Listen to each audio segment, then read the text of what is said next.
चलो सुनेंगे। आवाज इको कर रही क्या?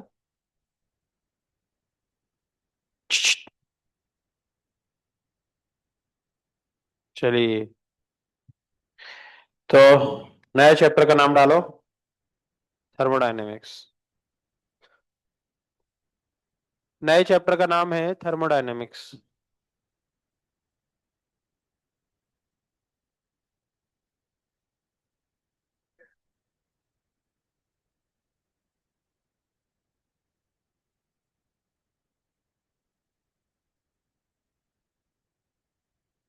कल के पेपर में आपका केटीजी पूरा रहेगा, है ना?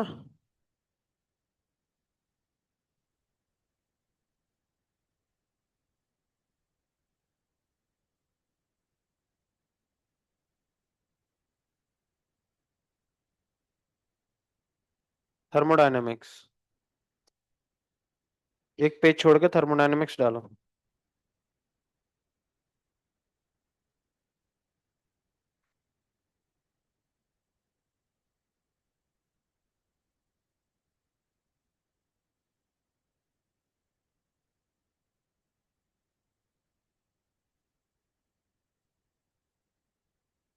सुनो, हर्षद ये खड़े हो, इधर आओ। मेरे बैग के पास एक कॉपी रखी, वो उठा के ले आओ ना। ब्लू कलर की कॉपी होगी है। चलो, तो थर्मोडायनेमिक्स अपन पढ़ने जा रहे हैं ना, बहुत ध्यान से सुनना। छोटा सा ही चैप्टर है, अपन को कुछ ज्यादा नहीं पढ़ना इसमें। ठीक है।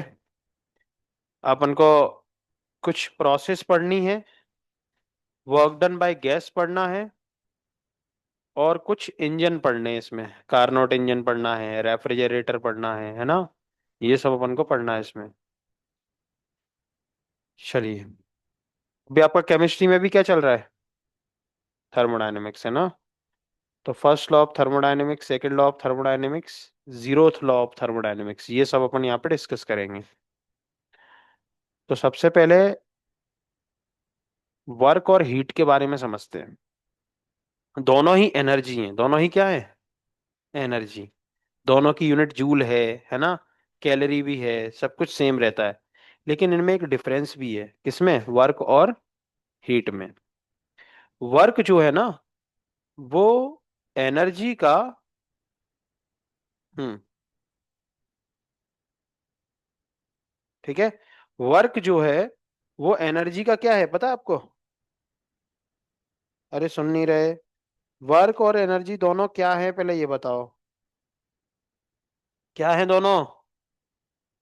एनर्जी। वर्क और हीट दोनों क्या है? एनर्जी, है ना? वर्क कोई अलग से कोई चीज नहीं है। आपको वर्क की डेफिनेशन आपको हमने लिखाई थी, ट्रांसफर ऑफ एनर्जी, है ना? जब किसी की जो कितने लोग हमसे वर्क एनर्जी पावर पढ़े हैं? B6 में पढ़ाया था ना, वर्क एनर्जी पावर। तो वर्क एनर्जी पावर में अपन ने वर्क की डेफिनेशन लिखी है, ट्रांसफर ऑफ एनर्जी। एनर्जी को ट्रांसफर कर देना ही क्या है? वर्क। तो क्या है वर्क? एनर्जी है ना एक तरीके से। और हीट भी क्या है? हीट को क्या समझाया हमने तुम्हें? हीट में हमने तुम्हें समझाया है कि जब दो अलग अलग टेम्परेचर के ऑब्जेक्ट कांटेक्ट में आते हैं तो अपने आप एक एनर्जी का फ्लो होता है, हाई टेम्परेचर से लो टेम्परेचर की तरफ। तो वो भी क्या है? एनर्जी। समझ रहे हो? तो वर्क और हीट दोनों ही क्या है? एनर्जी। लेकिन दोनों में एक अंतर है। वर्क जो है वो एनर्जी का एक सिस्टेमैटिक फॉर्म है, एक व्यवस्थित रूप है। और हीट जो है वो एनर्जी का एक अव्यवस्थित, क्या बोलेंगे उसको? अनसिस्टमेटिक। और कोई नहीं, अनस्टेबल नहीं, एक रैंडम फॉर्म बोल सकते हैं। समझ रहा? अव्यवस्थित। ठीक है। तो वर्क जो है वो एक सिस्टेमेटिक फॉर्म है एनर्जी का। एनर्जी का क्या है? एक सिस्टम। जैसे आप अपनी एनर्जी को एक सिस्टेमेटिक तरीके से यूज करो, दैट इज कॉल्ड वर्क। और randomly, that is called heat. समझे?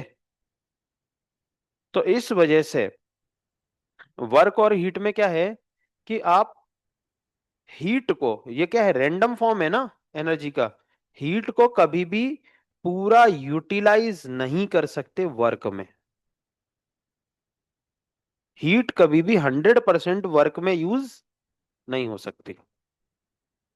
हीट कभी भी 100% वर्क में यूज नहीं हो सकती, क्यों? क्योंकि वो क्या है, रैंडम फॉर्म है एनर्जी का। समझ रहे हो ना? आप कभी भी हीट से वर्क करोगे ना, तो आप 100% वर्क नहीं कर पाओगे। पूरी हीट को तुम वर्क में कन्वर्ट कर दो, ऐसा कभी पॉसिबल है ही नहीं फिजिक्स में। फिजिक्स में मतलब नेचर में। अगर आपने ऐसा कर दिया तो आपका इंजीनियरिंग करना सफल हो जाएगा और आप साइंटिस्ट कहलाएंगे। समझ रहे हो? और साइंटिस्ट दिन रात इसी के चक्कर में पड़े रहते हैं कि 100% हीट को कैसे 100% वर्क में कन्वर्ट करा जाए। और वो जब ये कोशिश करते हैं तो उनकी कुछ हीट का लॉस हो ही जाता है। पूरा 100% हीट कभी वर्क में कन्वर्ट नहीं होती। लेकिन आपका वर्क 100% हीट में कन्वर्ट हो सकता है। आप काम कर रहे हैं, मतलब एनर्जी ट्रांसफर कर रहे हैं, और 100% वो एनर्जी लॉस हो गई, ये पॉसिबल है। मतलब वर्क 100% हीट में जा सकता है, लेकिन हीट 100% वर्क में नहीं कन्वर्ट हो सकती। समझ रहे हो? ठीक है, लिखेंगे वर्क एंड हीट के बारे में सबसे पहले।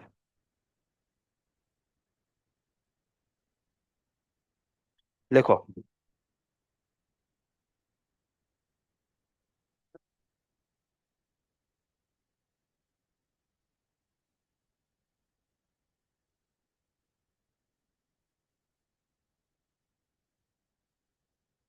वर्क एंड हीट और डैश लगा के लिखो, work and heat.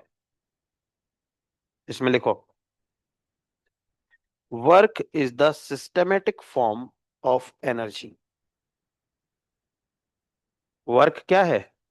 Systematic form of energy. And heat is and heat is, ऐसा लग रहा है गला बैठ गया यार इस, कैसा चल रहा है जी mic? Heat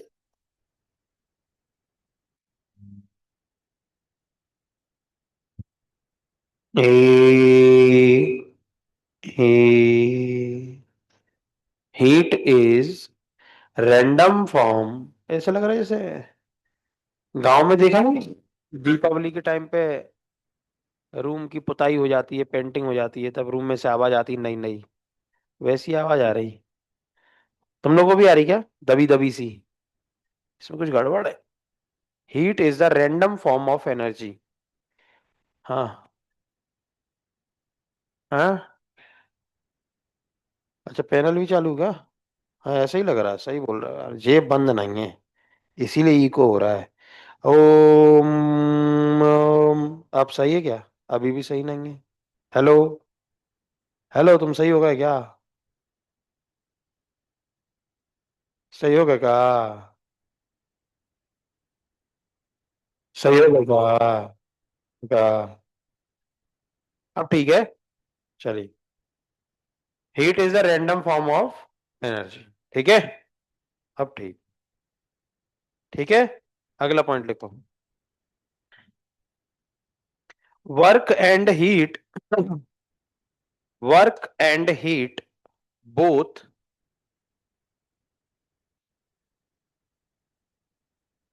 work and work and heat both can convert in each other,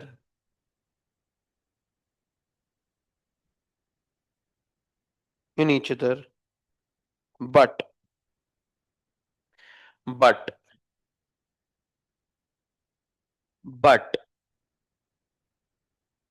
अच्छा, बीयूटी बट पढ़ते हैं और पीयूटी पुट पढ़ते हैं, ऐसा क्यों?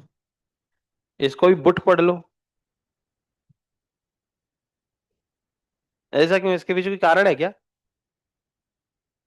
ऐसा भी नहीं कि सर वो क्या बोलते हैं, वो होते हैं ना, ए ई आई ओ यू, क्या बोलते हैं उनको, वॉवेल्स है, और दूसरा क्या होता है? वॉवेल्स और, हाँ कॉन्सोनेंट्स। वॉवेल्स है कि वो कॉन्सोनेंट्स है, तो दोनों ही कॉन्सोनेंट है, बी भी है और पी भी है ना? और यू के बाद आने वाला भी कौन है? कॉन्सोनेंट है, सेम है। तो क्यों नहीं पढ़ते? बुट, पुट है, या फिर पीयूटी पुट को पट पढ़ लो, पट। बताओ, पट पटापट पट।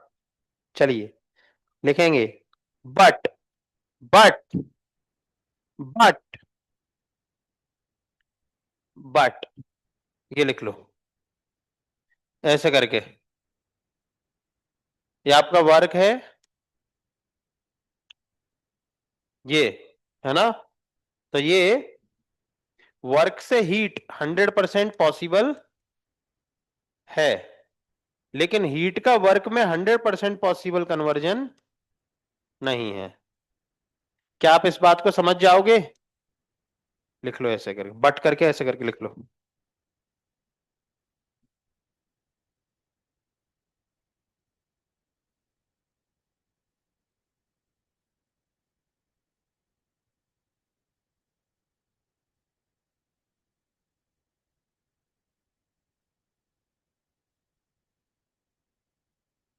चलिए आगे हेडिंग डालो।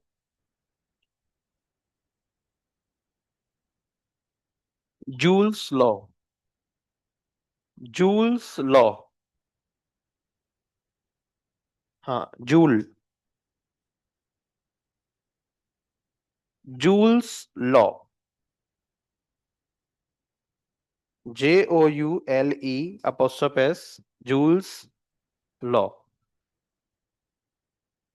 Joule's law. चलो, तो जूल नाम के साइंटिस्ट आए, उन्होंने एक लॉ दिया, क्या है ध्यान से सुनो, कि जो वर्क है ना, ये डायरेक्टली प्रोपोर्शनल टू होता है किसके? हीट के, है ना? वर्क जो होता है वो डायरेक्टली प्रोपोर्शनल होता है किसके? हीट के, ठीक है? प्रोपोर्शनलिटी का साइन हटाया तो एक कांस्टेंट आता है जे, है ना? तो ये होता है वर्क का फॉर्मूला, ठीक है? आप हीट को अगर क्यू से लिखना चाहें तो क्यू लिख ले, बोलो क्या लिखोगे? क्यू, पक्का? तो फिर यहां पर भी क्यू लिख लें क्या? कट करोगे? तो फिर कट कर दो, क्यू लिख लो, क्यू, ठीक है? कोई दिक्कत? तो यहां से आप जूल की वैल्यू निकाल सकते हो, W/Q, W/Q। और यहां पे ध्यान से देखो, ये जूल की यूनिट, जूल का फॉर्मूला क्या है? W/Q। तो W वर्क है और हीट भी, एनर्जी, दोनों ही क्या है? अभी ऊपर अपन ने लिखा फॉर्म ऑफ एनर्जी। तो एनर्जी की यूनिट अपॉन एनर्जी की यूनिट, तो जूल की क्या बचेगी? कुछ नहीं बचेगी, यूनिट लेस है, क्या है ये? यूनिटलेस, है ना? And dimensionless. ये यूनिटलेस और डायमेंशनलेस क्वांटिटी है जे, ठीक है? और इस जे की वैल्यू बता आपको कितनी होती है? 4.2। कितनी? लिख लो इसको।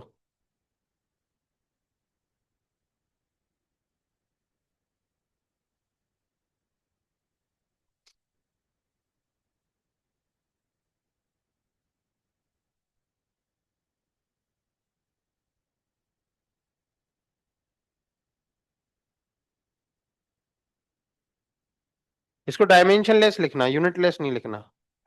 यूनिटलेस अपन बाद में सीखेंगे, डायमेंशनलेस लिखो अभी केवल। चलिए आगे बढ़ते हैं।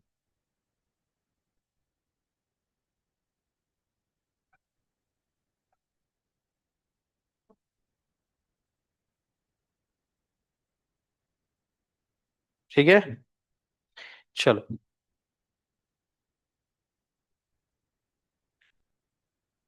अब देखो, देखो दोस्त, यहाँ पे आप बहुत गहराई से ये समझ रहे हो कि वर्क और हीट में क्या अंतर है, ठीक है?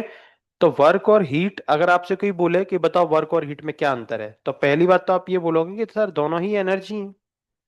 दोनों ही क्या है? एनर्जी। बस अंतर ये है, खड़े हो थोड़ा, वे ऋतुराज खड़े हो, ये पर्दा गिरा है, दिखाई नहीं दे रहा तुम लोगों में। ऐसा लग रहा है बस काले काले लोग बैठे हैं बस, किसी का मुंह तक नहीं दिख रहा हमें। वो भी कर दो। तुम उधर का तो वो कर देना थोड़ा पीछे। हाँ अब थोड़ा चेहरा दिख रहा है। हाँ चलो सुनो, और खींचो उसको। हाँ सुनो, अब ठीक है। क्यों दिख नहीं रहा? हाँ सुनो, तो आप क्या बोलोगे पहली लाइन किसी से कि वर्क और हीट दोनों ही क्या है? Energy, form of energy. तो बोलेगा ये तो सिमिलैरिटी हो गई, अंतर क्या है दोनों में? तो आप बोलोगे कि वर्क जो है वो एनर्जी का सिस्टमेटिक फॉर्म है, दिखता है, और हीट जो है वो क्या है? रैंडम फॉर्म है ना?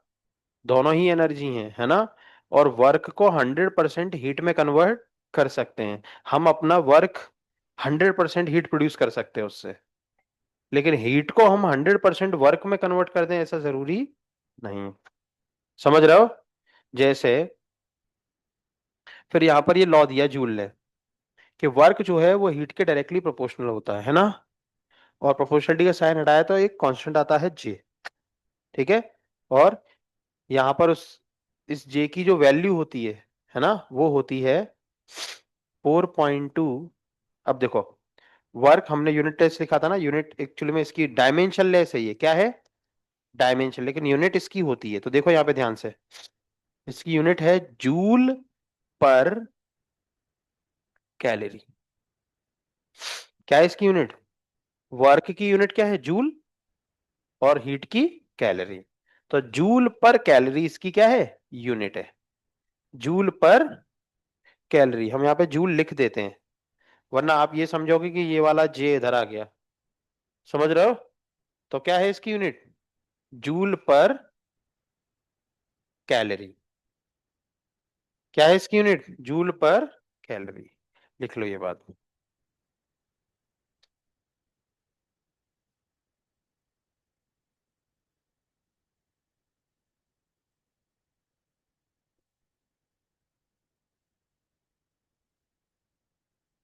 ठीक है, चलिए।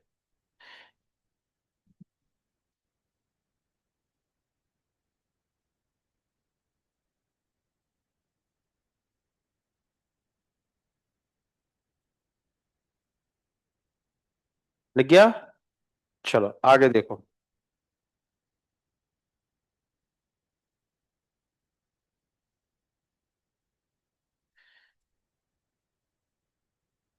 ठीक है, चलो।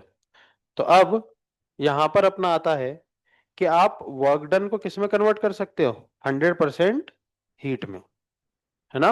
वर्क डन आप किस में कन्वर्ट कर सकते हो? हीट में, है ना?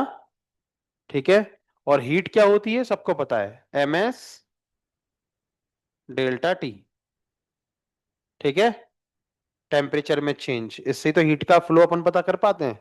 ठीक है। और वर्क डन का काम अलग अलग केस में अलग अलग लोग कर सकते हैं। वर्क डन क्या होता है? Transfer of energy. तो वो एनर्जी ट्रांसफर आप काइनेटिक के फॉर्म में कर सकते हैं, पोटेंशियल के फॉर्म में कर सकते हैं, रोटेशनल काइनेटिक एनर्जी के फॉर्म में कर सकते हैं, अलग अलग केस में कर सकते हैं, है ना?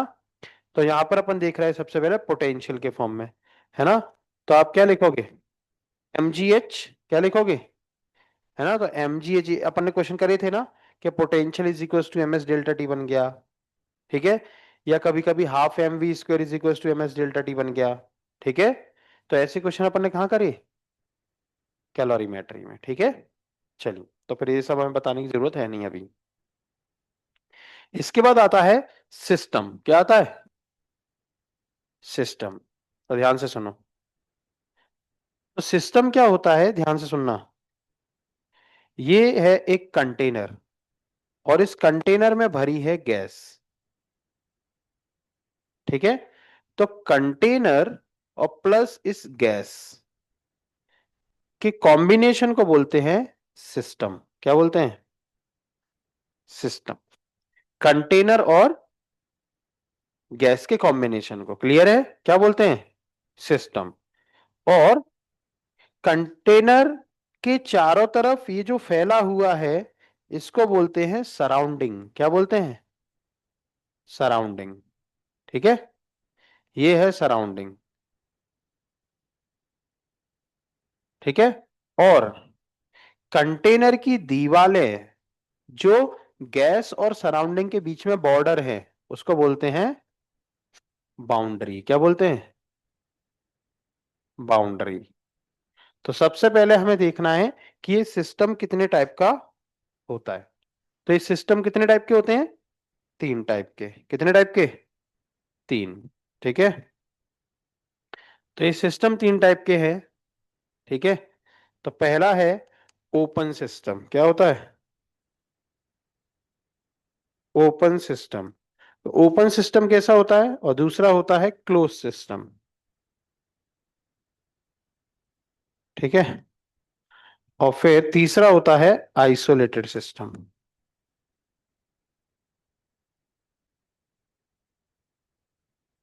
ठीक है। तो ओपन सिस्टम क्या होता है, ओपन सिस्टम एक ऐसा सिस्टम जिसमें हीट भी एक्सचेंज हो जाती है। हीट भी क्या होती है, किस किस के बीच में, सिस्टम और सराउंडिंग के बीच में, है ना। जैसे पानी गर्म करना, तो देखो अपन बर्नर जलाते हैं और वो हीट किसको मिलती है, पानी को। तो हीट एक्सचेंज हो रही ना, तो हीट भी एक्सचेंज हो रही है और साथ ही साथ मैटर भी एक्सचेंज हो रहा है। मैटर भी क्या हो रहा है, आप पानी लगातार गर्म करते रहोगे तो उसकी भाप उड़ उड़ के कहाँ जाती है, एटमॉस्फेयर में। तो हीट भी एक्सचेंज हो रही है और मैटर भी एक्सचेंज हो रहा है, दोनों एक्सचेंज हो रहे हैं। क्लियर है, कोई दिक्कत। क्लोज सिस्टम में क्या होता है, हीट तो एक्सचेंज होती है, हीट एक्सचेंजेबल है, but matter exchange, matter exchange नहीं होता। समझे, जैसे ऐसा सिस्टम जिसमें हीट एक्सचेंज हो रही है, जैसे आप प्लास्टिक की बोतल में पानी भर लो, तो थोड़ी देर बाद गर्म पानी भर लो, थोड़ी देर बाद वो क्या हो जाएगा, ठंडा। या ठंडा भरोगे तो थोड़ी देर बाद क्या हो जाएगा, नॉर्मल हो जाएगा वो, है ना। लेकिन पानी रहेगा उतना का उतना ही, तो वो क्या है, क्लोज सिस्टम। हीट तो एक्सचेंज हो गई लेकिन मैटर उतना का उतना ही है ना। और इसमें ना तो हीट एक्सचेंज होगी, है ना, एक्सचेंज, और ना ही मैटर एक्सचेंज होगा। ठीक है, दोनों में से कुछ भी एक्सचेंज नहीं होगा। जैसे मिल्टन की बोतल, है ना, मिल्टन की बोतल में एक एग्जांपल अपन ले सकते हैं मिल्टन की बोतल के हो, क्योंकि उसमें ठंडा पानी भर लो तो कई दिनों तक ठंडा बना रहता है, गर्म भर लो तो कई दिनों तक गर्म बना रहता है, और उतना का उतना ही बना रहता है ना। तो ये लिख लो ऐसा कैसे ही, लिखो।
लिख गया?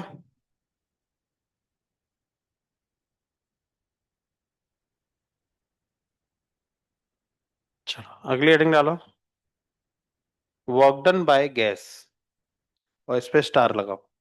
यही है मेन टॉपिक आपका इस चैप्टर का।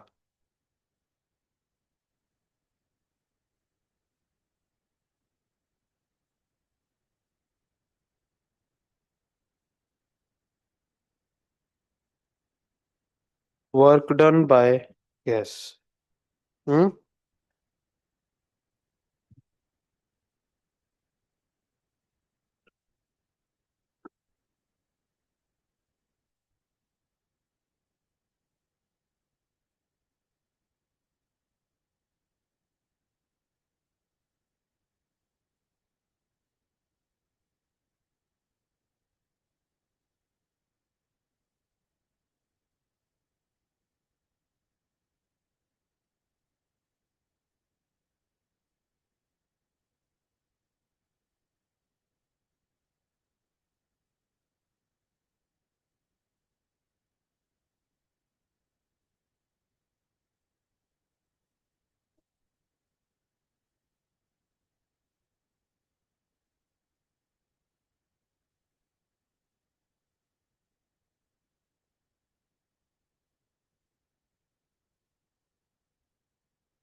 वर्क डन बाय गैस डाल दिया हेडिंग। चलो देखो, सुनेंगे। तो ये देखो, आपके पास ये एक कंटेनर है, ठीक है, और इस कंटेनर के ऊपर एक पिस्टन रखा हुआ है।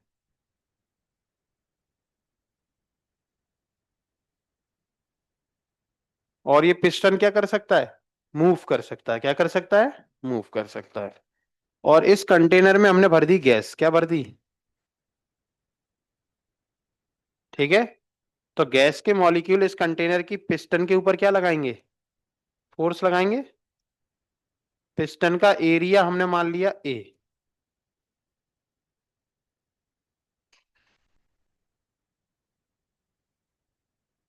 फोर्स लगाया, पिस्टन का एरिया मान लिया ए।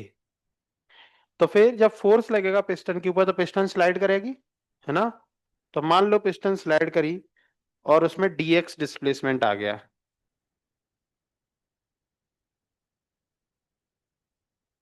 ठीक है। उसमें कितना डिस्प्लेसमेंट आ गया? Dx.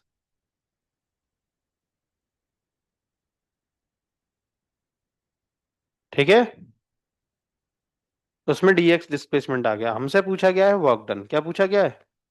Work done by gas. तो वर्क डन क्या होता है? फोर्स इनटू डिस्प्लेसमेंट, है ना? तो वर्क डन क्या होता है? Force into displacement.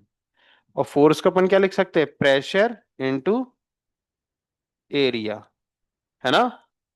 सही है। तो ये छोटे से डिस्प्लेसमेंट का वर्क डन है। छोटे से डिस्प्लेसमेंट का वर्क डन है तो फिर अपन यहाँ पे क्या लिख सकते हैं? D W. और इसको इंटीग्रेट कर दो तो टोटल वर्क डन निकल के आ जाता था, है ना? चलिए, तो यहां पर डी डब्ल्यू इक्वल्स टू, है ना, ठीक है, और डी डब्ल्यू का इंटीग्रेशन क्या हो जाता है? डब्ल्यू। तो पी और एरिया इंटू डी एक्स, इसको क्या लिख सकते हो? एरिया इंटू लेंथ, है ना? एरिया इंटू लेंथ क्या होता है? वॉल्यूम।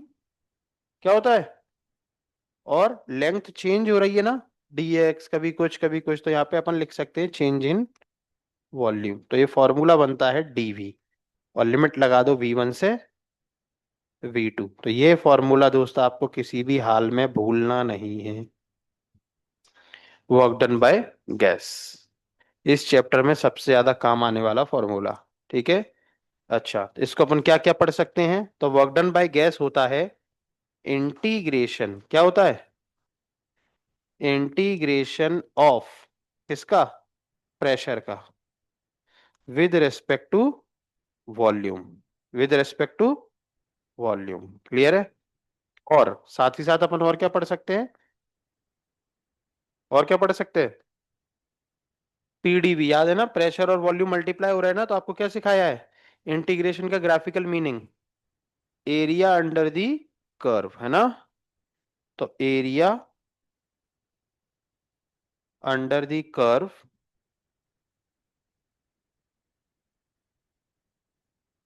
ऑन वॉल्यूम एक्सिस, कौन से एक्सिस पर? ऐसा नहीं किसी भी एक्सिस पर, जिस एक्सिस पर वॉल्यूम है उस एक्सिस पर, समझ गए? ठीक है। और ग्राफ किसका होना चाहिए? पीवी का ही होना चाहिए, है ना। Area under the curve of PV, curve of PV on volume axis, ठीक है। और इंटीग्रेशन अगर करना हो तो प्रेशर होना चाहिए और वॉल्यूम की, है ना। प्रेशर होना चाहिए किसके फॉर्म में? वॉल्यूम के फॉर्म में, तभी इंटीग्रेशन हो पाएगा। ठीक है। अगर नहीं है तो कन्वर्ट करके लेके आओ। ठीक है, लिख लो। तो ये होता है वर्क डन बाय गैस।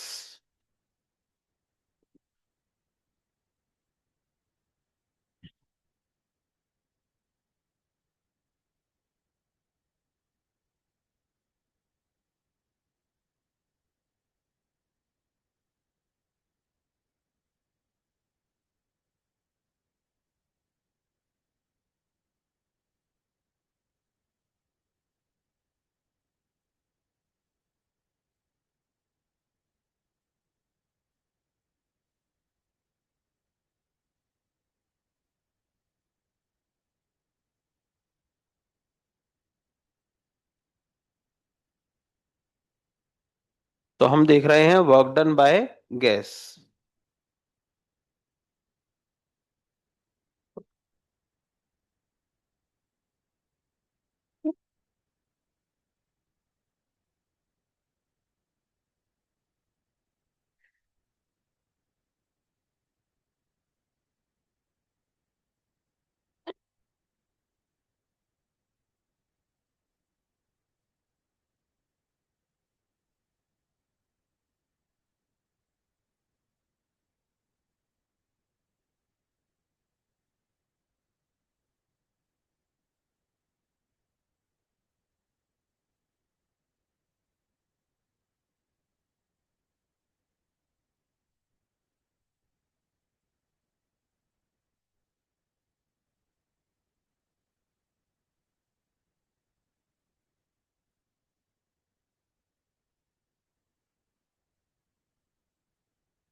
आपका सिलेबस दौंड लगा रहा है, दौंड।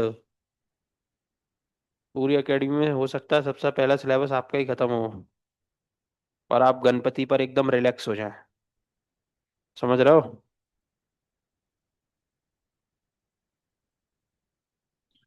सबसे पहले खत्म होगा आपका ही सिलेबस, जहां तक हमें उम्मीद है। बस टक्कर कौन दे सकता है? महा एफटीवी B1, क्योंकि वो सही में फास्ट पढ़ते हैं। और अपना ऐसे पढ़ पढ़ के ही खत्म होगा सबसे पहले। और वो बस फास्ट चलते हैं, इसलिए उनका पहले हो सकता है। लेकिन जहां तक उम्मीद है अपना ही होगा।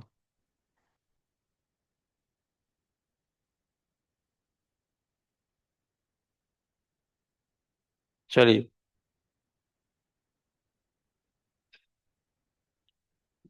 आगे बढ़े। तो दोस्त वर्क डन का फॉर्मूला पता चल गया क्या होता है? P DV, P DV. इस फॉर्मूले को याद कर लो, ठीक है। P डीवी ये वर्क डन का फॉर्मूला है। ठीक है। तो अब हमें पढ़ना है nature of work done, heading डालो। आज हम क्या उससे नहीं पढ़ा रहे ना, इसलिए थोड़ा उससे पढ़ाएंगे पीडीएफ से। हेडिंग डालो, nature of work done. Heading डालो, नेचर ऑफ वर्क डन। डाल दी heading, nature of work done.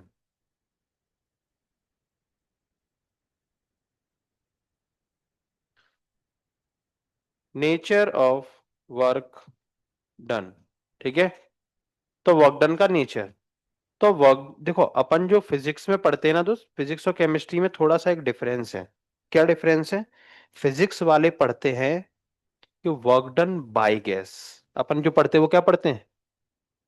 और केमिस्ट्री वाले पढ़ाते हैं work done on gas. On system. समझ रहे हो? आपने क्या पढ़ा केमिस्ट्री में? ऑन सिस्टम पढ़ा। अपन ये नहीं पढ़ते। अपन क्या पढ़ते हैं? Work done by system. समझे? ठीक है। तो अब आप बताओ, अगर आप एक गैस रिलीज करो यहां पे।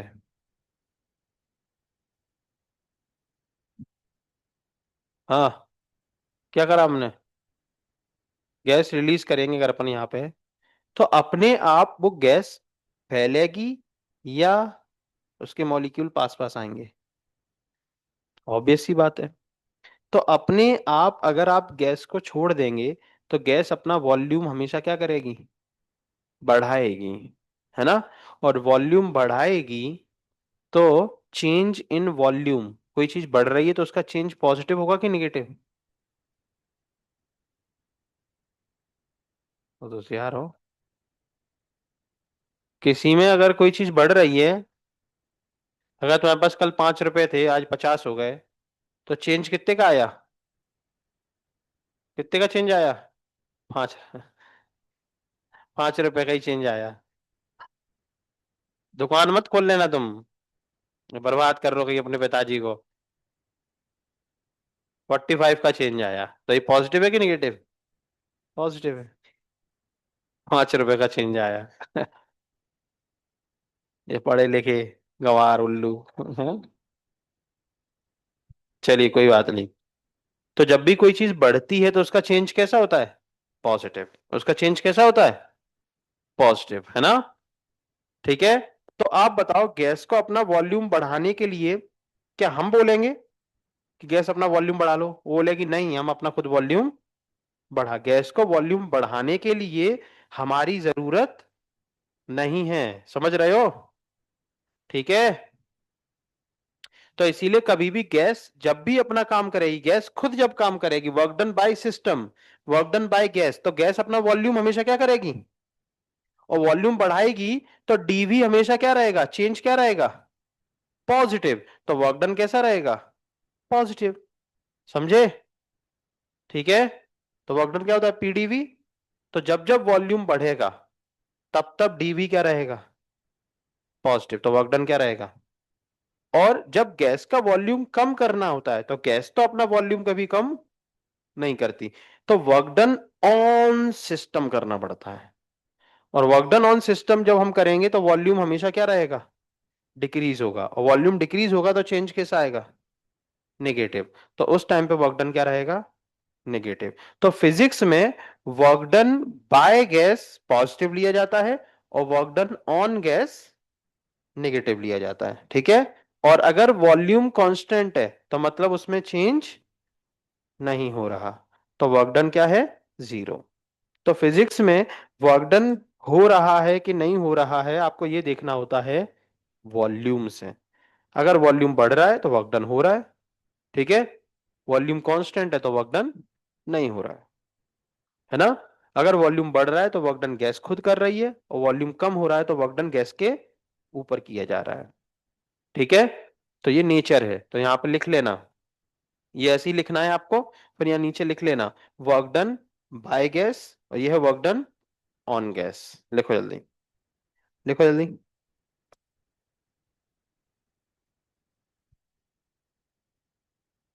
Nature of work done.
हाँ लिख गया, ये लिख लिया।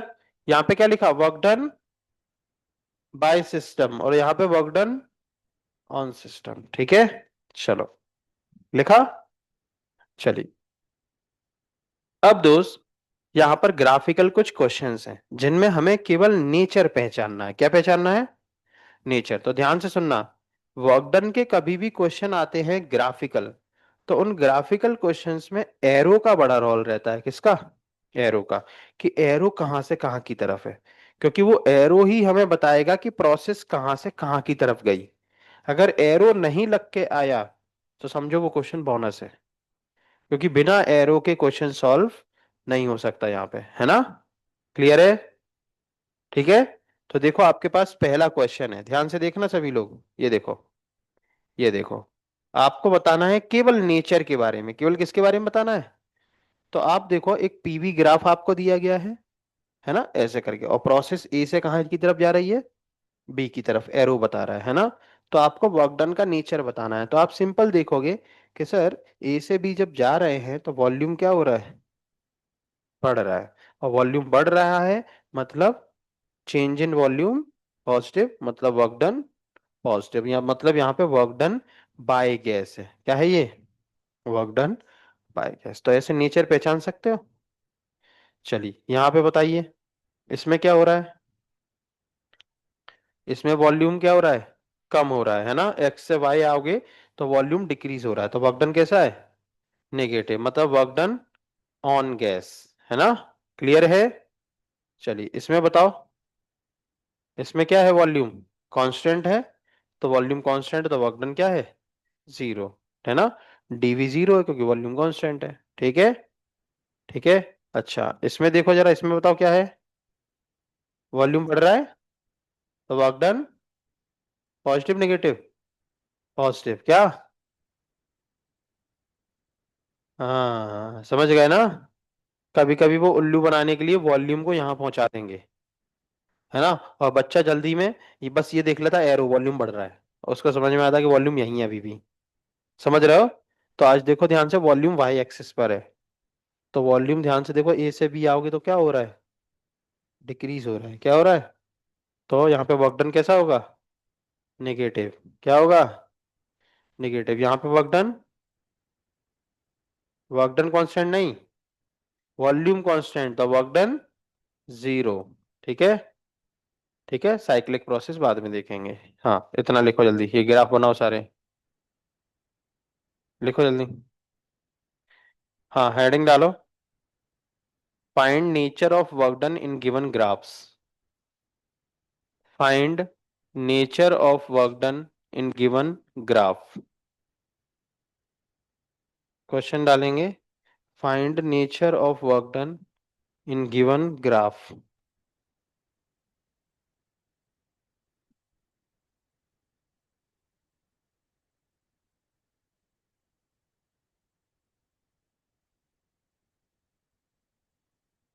चलिए लिखो जल्दी जल्दी ये।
Work done A plus B नहीं है वो, ए एरो बी है, ए से बी, है ना, लिखने का तरीका है वो, है ना।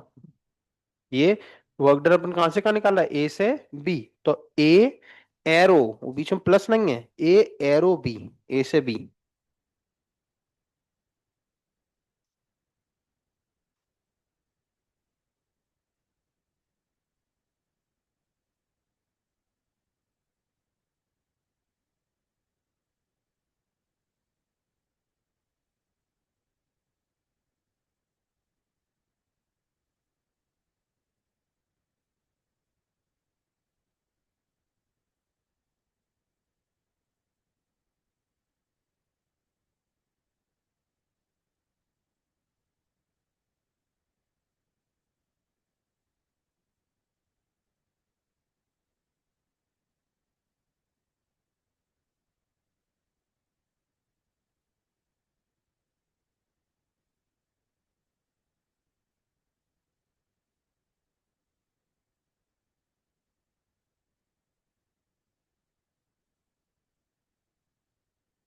लिख गए ये?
लिख गया?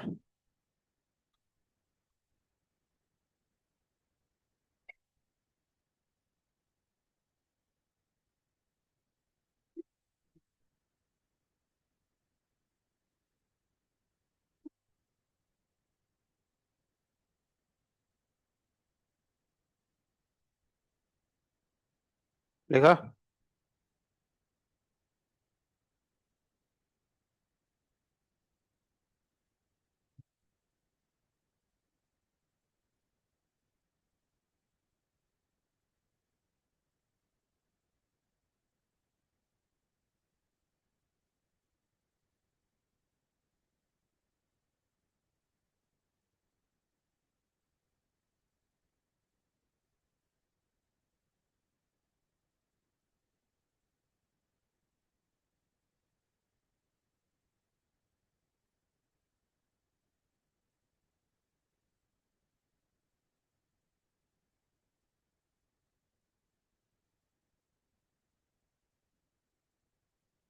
लिख गया? हेडिंग डालो।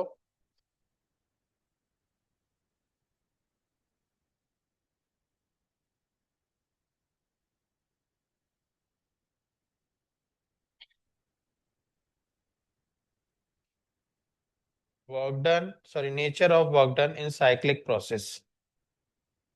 Nature of work done in cyclic process. Cyclic process में नेचर देखते हैं, ठीक है। अच्छा, साइक्लिक प्रोसेस होती क्या है? तो ऐसी प्रोसेस जो जहां से चले वहीं आके खत्म हो जाए उसको क्या बोलते हैं? जैसे ये देखो, ए से स्टार्ट हुई, पहले कहाँ गई? ए से बी, और फिर वापस बी से ए। तो साइक्लिक प्रोसेस में टेम्परेचर, प्रेशर, वॉल्यूम सब कुछ क्या रहता है? सेम। क्यों? क्योंकि वो जहां से चली थी वहीं फिर आ गई, तो सब कुछ क्या हो गया? सेम, है ना? तो कभी कोई आपसे पूछ सकता है व्हाट इज साइक्लिक प्रोसेस, बोल देना ऐसी प्रोसेस जो जिस पॉइंट से चालू होती है उसी पॉइंट पे आके खत्म हो जाती है। और इस प्रोसेस में हर चीज क्या रहती है? सेम रहती है, प्रेशर, वॉल्यूम, टेम्परेचर, है ना? ठीक है। अच्छा, अब यहां पर हमें वर्क डन देखना है, ठीक है। तो सुनना जरा।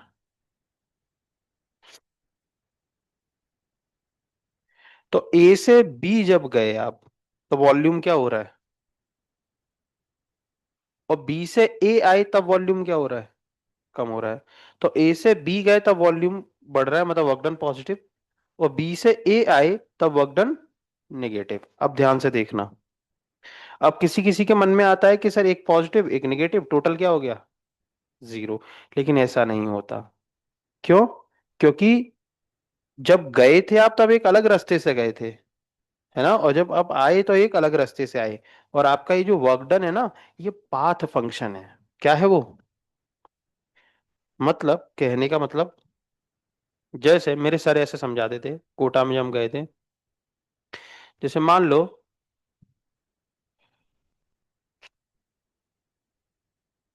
ये आपका घर है ना, और ये उसका घर, ठीक है। और आप डेली यहां से उससे मिलने जाते थे, जो भी उससे, है ना। अब लेकिन एक दिन क्या हुआ, तो आप उससे मिलने जाते थे, मतलब आपके अंदर आग लगी थी ना, आग लगी थी, है ना। बड़ा सिंपल है। तो आप जाते थे मिलने, आपका दोस्त था, है ना, कि बचपन में दोस्ती, ऐसा लगता है दोस्ती सब कुछ है, डेली दोस्त से मिलने जा रहा है। अब एक दिन घर वालों को गुस्सा आ गई, का नंबर नहीं आ रहा है बच्चे के। तो उनने क्या करा, उसका घर बदल दिया, यहाँ पहुंचा दिया। तो अब आपका घर यहाँ है और आपके दोस्त का घर वहां है, तो अब आप वहां मिलने जाने लगे। अभी भी आग लगी है। रहता ना दोस्तों मिलने का बचपन में, मतलब मेरा बढ़िया दोस्त है। तो फिर घर वालों को पता चल गया, तो उन्होंने फिर घर बदल दिया, यहाँ कर दिया घर। तो वो यहाँ मिलने जाने लगा। तो तीनों ही केस में क्या सेम है? आग। क्या सेम है? आग नहीं बुझ रही, समझ रहे हो? आग सेम है। और आग मतलब क्या? टेम्परेचर, है ना। अंदर की इंटरनल एनर्जी, अंदर की इंटरनल। तो इंटरनल एनर्जी आप क्या कर रहे हो? आप रास्ता ही तो बदल रहे हो। तो रास्ता बदलने से कभी इंटरनल एनर्जी थोड़ी बदल जाएगी। समझ रहे हो? ठीक है। ठीक है। इंटरनल एनर्जी बदल जाएगी अगर आप उसकी स्टेट बदल दो, उसके इस अच्छे दोस्त की जगह उसका कोई और दूसरा अच्छा दोस्त बनवा दो, तो उसके अंदर की आग बदल जाएगी। तो जो इंटरनल एनर्जी है ना, वो स्टेट फंक्शन है। स्टेट बदलोगे, है ना, तो ही इंटरनल एनर्जी बदलेगी। अदरवाइज अगर स्टेट वही है, तो तुम कुछ भी रास्ता रख लो, आग तो क्या रहेगी? सेम ही रहने वाली है। तुम चाहे इस रास्ते से उससे मिलने जाओ, चाहे इस रास्ते से मिलने जाओ, चाहे इस रास्ते से, हर रास्ते में आपकी इंटरनल एनर्जी क्या रहने वाली है ना, D you, D you, D you, 1 2 3। तो आपका आंसर होगा du1 equal to du2 equal to du3। समझ रहे हो? इंटरनल एनर्जी केवल कब बदलेगी दोस्त, जब आप स्टेट बदलोगे, है ना? ठीक है। तो अब बात करते हैं वर्क डन की और हीट की। जब आप उससे यहां मिलने जाते थे तो आपका घर और उसका घर पास पास था, तो वर्क डन थोड़ा कम था, काम कम करना पड़ रहा था, गाड़ी में पेट्रोल थोड़ी कम लग रही थी। लेकिन घर जब दूर पहुंच गया तो काम बढ़ गया, पेट्रोल भी ज्यादा खर्च होने लग गई। समझ रहे हो? तो हीट और वर्क, कौन, हीट मतलब पेट्रोल, और वर्क मतलब आपका काम, आना जाना उससे मिलने के लिए, वो पाथ फंक्शन है। वो क्या है? तो हम आपको तीन फंक्शन समझा रहे हैं यहाँ पे, एक हीट, एक वर्क, और एक इंटरनल एनर्जी। तो इंटरनल एनर्जी क्या है? State function. और हीट और वर्क क्या है? Path function. समझ रहे हो? तो आप यहां पर इस क्वेश्चन में क्या देख रहे हो, जब आप ए से बी गए तब आपका अलग रास्ता था, और बी से ए आए तब पाथ बदल गया ना, तो वर्क डन बदल जाएगा, हीट भी बदल जाएगी। समझ रहे हैं? ठीक है। तो फिर अब इतना तो पता चल गया, एक पॉजिटिव वर्क डन है और एक निगेटिव, और रास्ता अलग अलग है, तो ये भी कंफर्म है कि दोनों के वर्क डन अलग अलग होंगे। इतना कंफर्म है कि एक पॉजिटिव है और एक, लेकिन दोनों हैं अलग अलग, इसलिए टोटल जीरो मत कर देना। ठीक है। तो अब, तो कैसा आएगा सर, पॉजिटिव आएगा कि नेगेटिव? तो ये देखो कि कौन सा वाला वर्क डन बड़ा है। अगर पॉजिटिव वाला वर्क डन बड़ा हुआ और निगेटिव वाला छोटा हुआ तो ओवरऑल टोटल क्या रहेगा? और पॉजिटिव वाला छोटा हुआ, निगेटिव वाला बड़ा हुआ तो ओवरऑल। तो ये कैसे पता करें? तो सिंपल, किसका ग्राफ दिया गया है? पीवी का। और आपसे अभी हमने थोड़ी देर पहले ही बोला था वर्क डन क्या होता है, पीवी ग्राफ का एरिया अंडर द कर्व। कौन से एक्सिस पर? वॉल्यूम एक्सिस पर।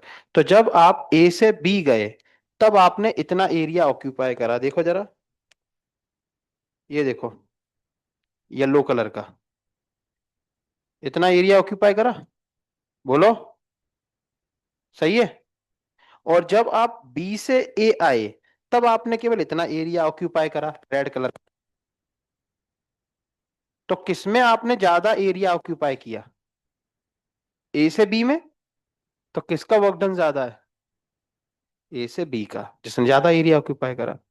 तो पॉजिटिव, और ए से बी का वर्क डन कैसा है? पॉजिटिव। तो कौन सा वर्क डन ज्यादा है? पॉजिटिव। तो ओवरऑल वर्क डन पॉजिटिव। ऐसे करके आपको पता करना होता है। बात समझ में आई क्या? ठीक है। तो देखो यहाँ पे नीचे हमने कैसे करा है, ये देखो, ए से बी गए तो येलो कलर का देखो लाइन दिख रही है, उतना एरिया ऑक्यूपाई करा। और बी से ए आए तो रेड कलर की लाइंस देखो दिख रही हैं। और अब पॉजिटिव एरिया में से हमने नेगेटिव एरिया को माइनस करा तो देखो ब्लू कलर की लाइन दिख रही, उतना बचा रह गया। समझ रहे हो? और जो बचा रह गया उसका साइन क्या रहेगा, जो बड़े वाले का था, और बड़ा वाला कौन है? पॉजिटिव। तो यहाँ पे साफ साफ हमने लिखा है ए से बी पॉजिटिव था, बी से ए नेगेटिव है। अब एरिया ए से बी का ज्यादा है, एरिया बी से ए के। समझ रहे हो? तो वर्क डन भी ए से बी का क्या रहेगा, ज्यादा, और वो पॉजिटिव है। मतलब पॉजिटिव वर्क डन ज्यादा है और नेगेटिव वर्क डन कम है, तो ओवरऑल वर्क डन भी क्या रहेगा, पॉजिटिव। सिंपल। बात समझ में आई? आई? खड़े हो जा। क्या समझ में आया? वर्क डन कैसे, किसका एरिया ज्यादा है? ए का, ए से बी का एरिया ज्यादा है ना? ठीक है। ठीक है। चलिए, कोई दिक्कत? लिख लो इसको।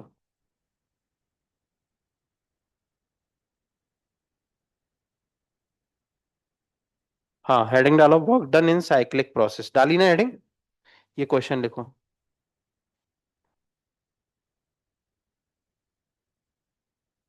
Nature of work done in cyclic process में ये क्वेश्चन लिखो।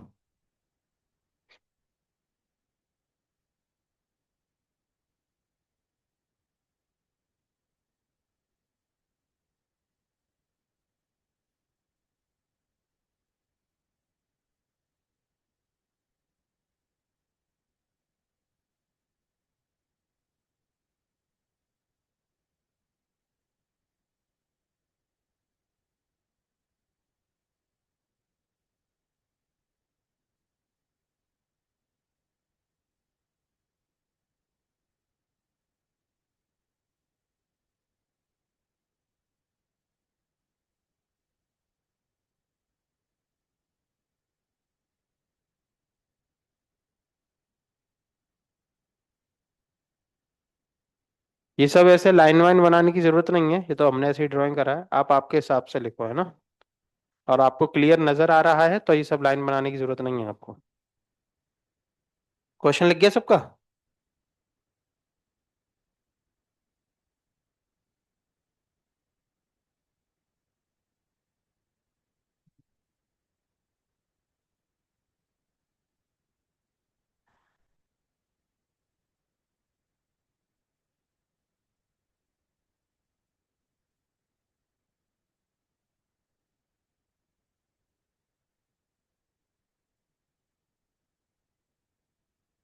ये कहाँ गई, दर्द भरे गाने।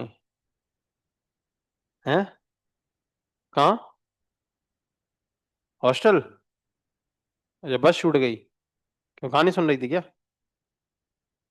हैं? दर्द भरे गाने सुन के एकदम डले रह गए, तब तक बस निकल गई। होश आया तब तक।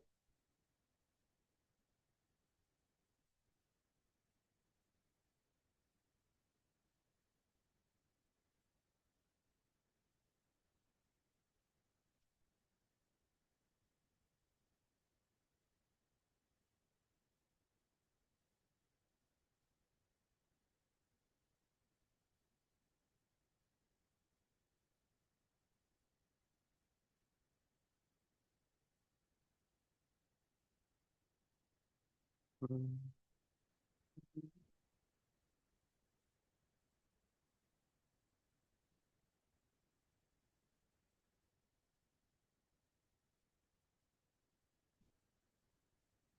लिखा। चलो अब। जल्दी लिखो।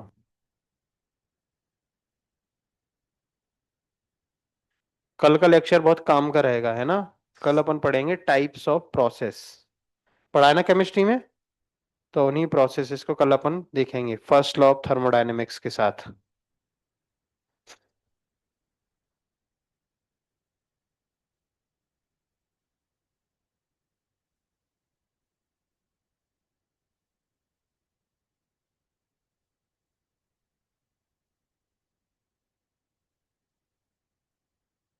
एक और कौन नहीं आ रहा अभी क्लास में गर्ल्स में?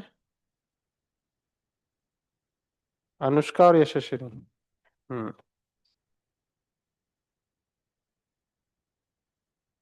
चलो लिखा। चलो अब ये देखो, ये वाली साइक्लिक प्रोसेस। अब कौन बताएगा इसमें वर्क डन कैसा है?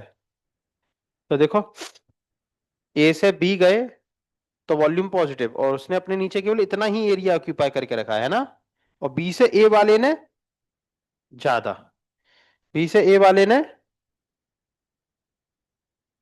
ज्यादा एरिया ऑक्यूपाई करके रखा, समझ रहे हो ना। तो ओवरऑल इसका वर्क डन कैसा रहेगा इस बार? नेगेटिव, क्योंकि बी से ए वाले का एरिया ज्यादा है और वो वाला वर्क डन नेगेटिव है। ठीक है। ठीक है।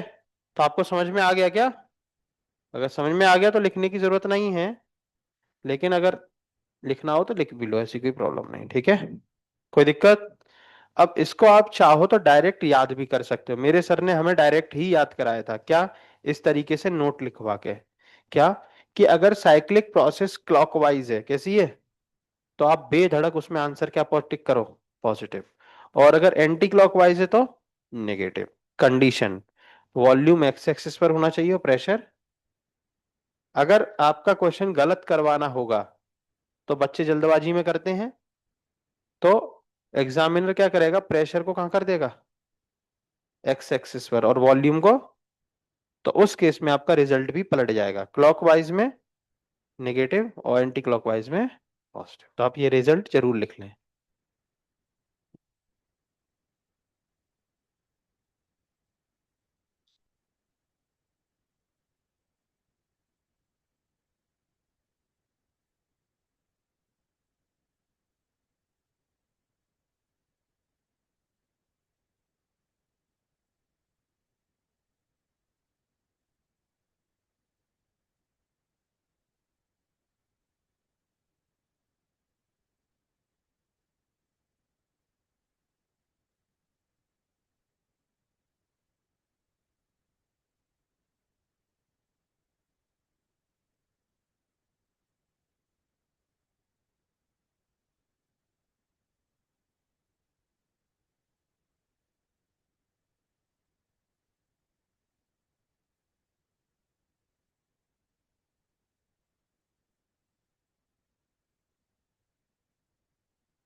ठीक गया। कल टाइप्स ऑफ प्रोसेस पढ़ेंगे, ठीक है। और आपका सिलेबस इस टेस्ट का केटीजी पूरा रहेगा, ठीक है।